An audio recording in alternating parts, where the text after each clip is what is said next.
Have you ever looked at a really complex skill? I don't know, maybe learning a new language or mastering data analysis or even just becoming a decent musician and felt that crushing paralysis? Oh, absolutely. That feeling where the sheer scope of it all is just so massive that the journey seems hopeless before you even start. It's the paradox of that whole 10,000-hour rule, isn't it? Yeah. The destination, the idea of being an expert is so inspiring, but the journey itself is just paralyzing. Right. We just see this huge mountain we have to climb, and we completely forget that the path always starts with one very small, deliberate step. Exactly. And, we're diving into a framework today that really tackles that paralysis head on. It completely defies those traditional ideas that demand this immediate, all-in kind of dedication. Hmm. Our deep dive is all about Robert Twigger's concept from his book, Micromastery: Learn Small, Learn Fast, and Find the Hidden Path to Happiness. And the premise is so powerful because it's actually incredibly simple. Micromastery asks you to break down those immense, overwhelming skills into their absolute smallest, most manageable parts. These micromasteries. Right, what Twigger calls micromasteries.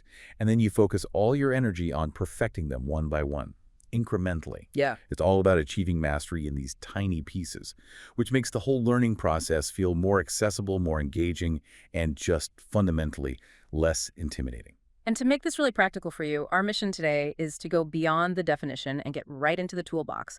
We're going to walk through the actionable steps. So how you isolate and choose the right micro skill, the essential learning techniques. And crucially, the surprising psychological payoffs that really can transform lifelong learning into a sustainable and actually rewarding habit. Let's start right there then, with that problem of the wall of intimidation. Yeah.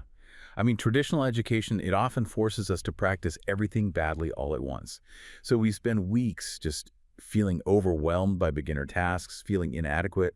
Which leads to burnout. It leads to burnout long before you can get any real proficiency. And this is where the power of that incremental win becomes so clear. Micromastery shifts the focus entirely to these bite-sized endeavors. Yeah. Think about the immediate psychological boost of rapidly acquiring and perfecting just one of these tiny specific skills. It's a complete shift. You go from a daunting chore to an immediate achievable success. And when tasks are small and you can actually achieve them, they provide what psychologists call momentum. That feeling of progress. Exactly.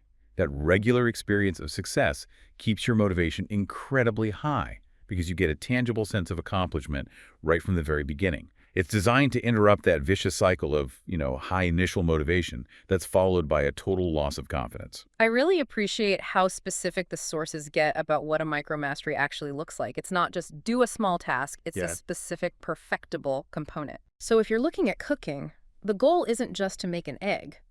It's to perfect one specific dish, let's say the classic French omelet, and mastering that specific wrist flick and timing you need to get that perfectly smooth, unbrowned fold. That's the key distinction. It's the same in sports. You don't tackle the entire offensive playbook in basketball. Yeah. You isolate, and you focus only on mastering the crossover dribble, or maybe the footwork for one specific post-up move. These are minor, achievable things you can nail in a weekend, which then build up, they accumulate into a much larger competence. And that accumulation feeds directly into a really profound psychological concept that I think we often overlook, which is self-efficacy. Precisely. Self-efficacy, as it's laid out in Chapter 6, is, it's fundamentally the belief in your own capacity to do what it takes to achieve a goal. It's proof to yourself that you're capable. So when you nail that micro task, When you perfectly fold that omelet, that acts as a powerful psychological reward. and the sources even confirm the neurological mechanics behind this, that consistent short-cycle reinforcement actually triggers a release of dopamine. The pleasure neurotransmitter. Right, the thing associated with pleasure and motivation. So you're essentially creating a self-fueling learning engine. You act, you succeed, you get that dopamine hit, which then reinforces the desire to act again. And this isn't just about feeling better. It's an active strategy to reduce the stress and anxiety that comes with learning something complex. By breaking that huge, ambiguous goal into small, concrete wins, you consistently affirm your own capacity. You're building resilience right alongside the skill. That neurological feedback loop is so powerful, but it really only kicks in if you know how to build the right micro goal to begin with. So let's pivot from the why to the essential how-to. What are the core techniques here in the craft of learning? Okay, so the first and maybe the most challenging technique is isolation. You have to be able to look at a huge, daunting skill, say, learning to code, and identify the absolute critical components. It's like dissection. So for coding, what would that be? For coding, maybe that isolated micromastery is just writing a perfect, efficient loop function, nothing else. You have to find that fundamental bottleneck skill that once you master it, unlocks the next level. And that leads directly to setting really precise micro goals. We've all set simple goals like, I'll practice guitar for an hour. Right.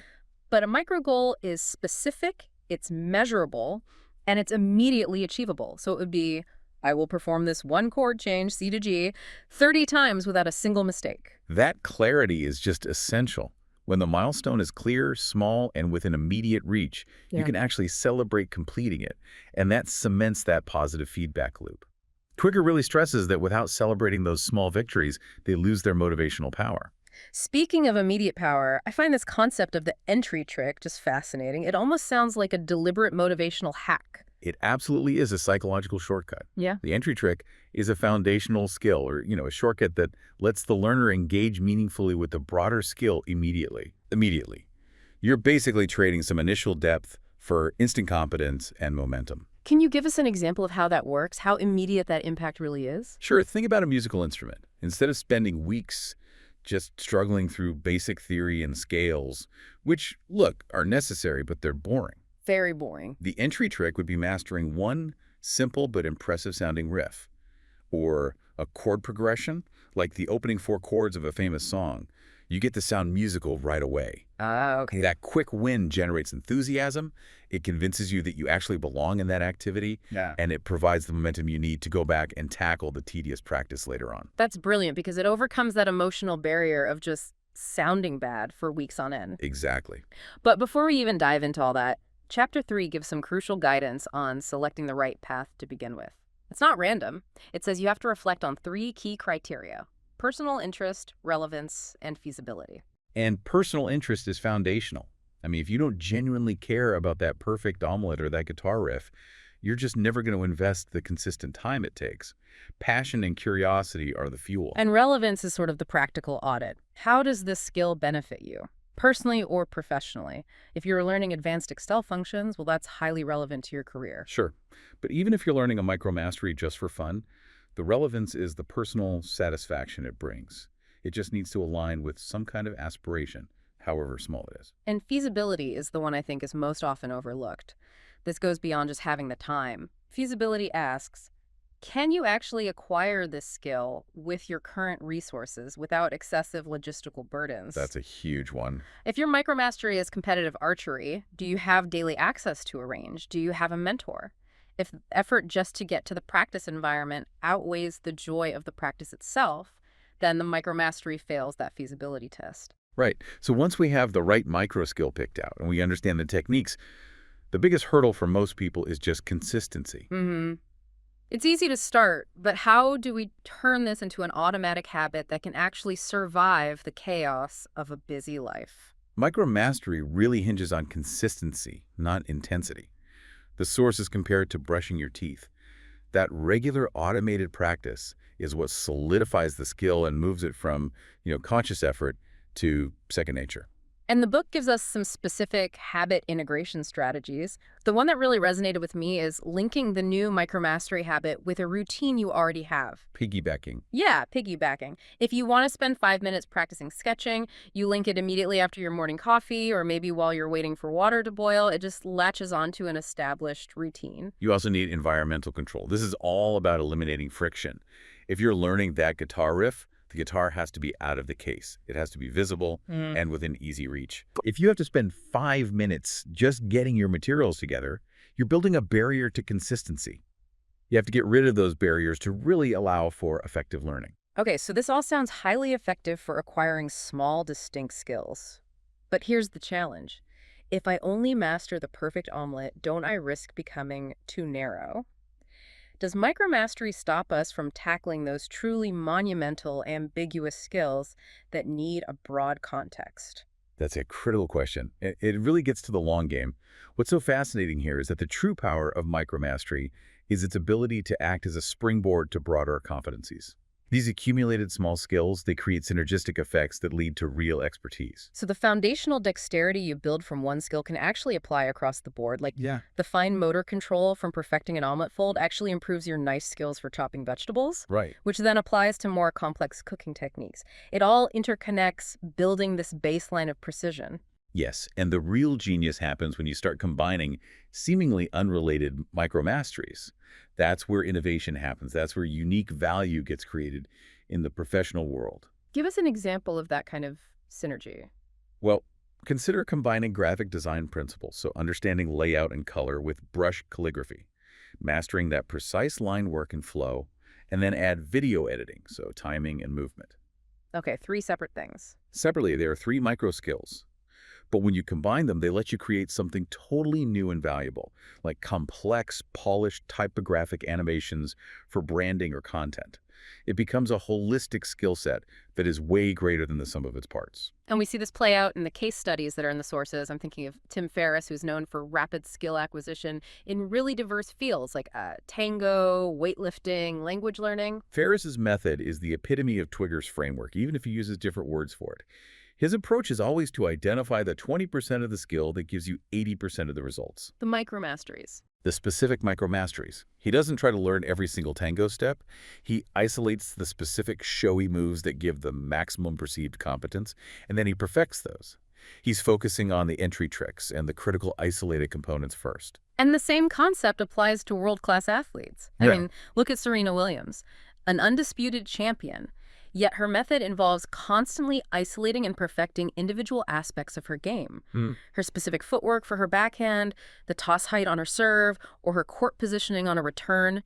She practices these discrete elements to mechanical perfection, and that cumulative effect is what defines her expertise.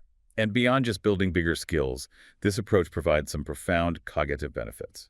When you're forced to focus so intently on one small aspect, you're encouraged to think critically about each step, to notice nuances and patterns you might otherwise overlook if you were just trying to tackle the whole thing at once. That concentrated practice really enhances creativity. It encourages you to iterate, to experiment.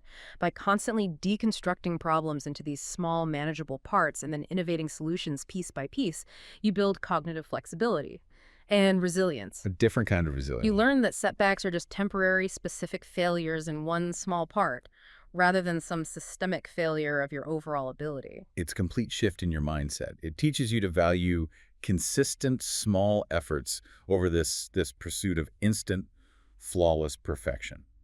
And that is the key psychological antidote to the paralysis we started with. This has been a complete roadmap, really, for anyone seeking quick, actionable knowledge on how to transform their learning habits. The core benefit is that Micromastery transforms that daunting, overwhelming process of skill acquisition into a manageable, fulfilling, and sustainable series of small, intentional successes. It's truly an invitation to perpetually expand your horizons and your capabilities throughout your life. It fosters a profound mindset of curiosity and growth.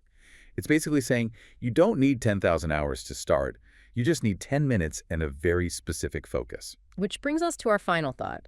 If the accumulation of tiny, seemingly unrelated skills like brush calligraphy, video editing, and graphic design can lead to extraordinary expertise and unique professional value, what seemingly small entry trick could you master today that might unlock your next major career goal? Find that one small, specific skill that gives you immediate confidence. Conquer it completely, and then just let that momentum lead the way. Start small, and you'll find that the entire world of learning opens up a lot faster than you think.